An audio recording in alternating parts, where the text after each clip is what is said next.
हमने सारी उम्र क्रिकेट खेली है, साफ करना था डिसीजन, ऐसा डिसीजन लेना था जिससे जस्टिस हो सबके लिए। तो हमने जो डिसीजन लिया उसमें बाबर सरफराज थे, उस वक्त टीवी पे बैठे हुए थे। और एक सोच होती है जब आपको एक रिस्पॉन्सिबिलिटी मिलती है तो आपने एक इंसाफ करना होता है। वहाँ मेरा आपसे और रज़ाक से क्वेश्चन है कि यहीं पे बैठे थे आप लगभग 3 माह पहले, आपने बताया था कि बाबर को क्यों हटाया और शहीन को क्यों लाया गया।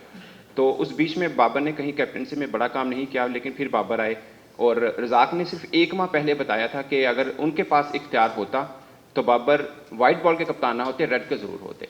तो ये अचानक चेंज कैसे आया? दोनों ने देना सर, दोनों को ही कहा है।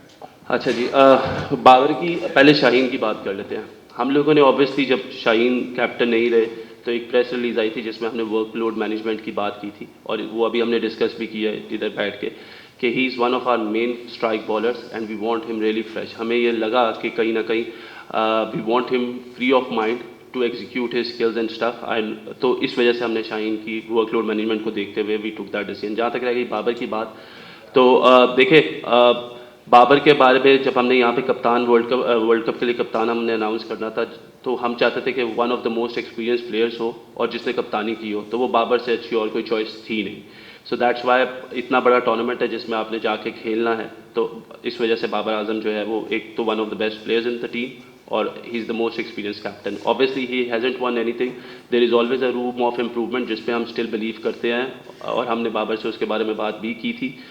तो आई बिलीव कि इंशाल्लाह चीज़ों में बेहतरी आएगी, उसको लेके चलेंगे सारे, और I think he himself is very optimistic कि ये वाला वर्ल्ड कप उसको जीतना है और पाकिस्तान को कोई ना कोई खुशी देनी है। Thank you. और आप जब टीम को वॉच कर रहे होते हैं, उनकी बॉडी लैंग्वेज चेक कर रहे होते हैं, डेफिनेटली आपको एरर नज़र आते हैं, क्योंकि हमने सारी उम्र क्रिकेट खेली है।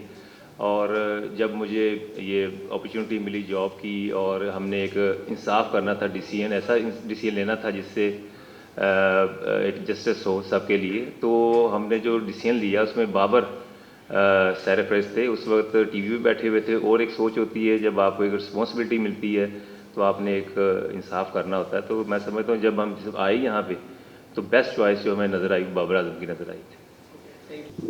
वहाब जी, जिस तरह खिलाड़ी आपने चुनाव किया है इनका, ये हम समझ सकते हैं कि आगे जो वर्ल्ड कप आ रहा है उसके लिए आपने 1 मई तक के नाम भी देने हैं, 25 उसकी लास्ट डेट भी होगी रद्दोबदल के लिए, तो ये न्यूक्लियस जो होगा ये लगभग यही होगा, या इसके बाद भी आप सोच समझ सकते हैं कि जी इससे बाहर भी लड़के आ सकते हैं?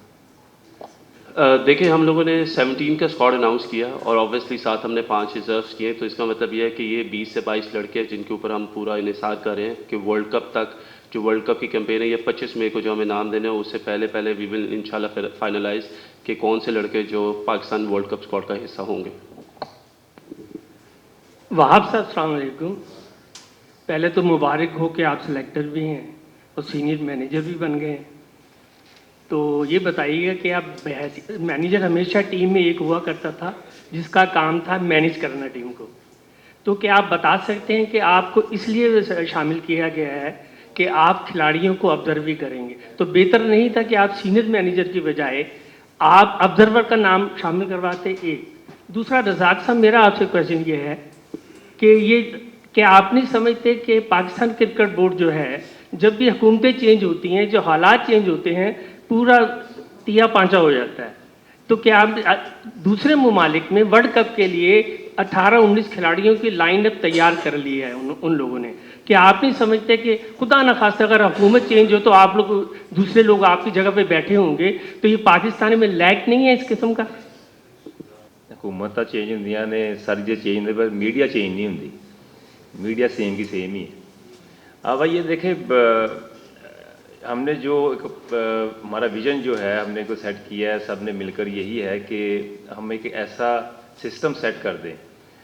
हम रहते या नहीं रहते, हुकूमत रहती कि नहीं रहती, कोई चेंजिंग होती कि नहीं होती, पर ये कि प्लेयर्स के साथ जो है ना बिल्कुल इंसाफ हो और प्लेयर को ये फील ना हो कि कोई रहे ना रहे, तो उनकी सिलेक्शन जो है वो ऐसी होनी चाहिए कि पाकिस्तान की टीम को बड़ा फ़ायदा हो उससे।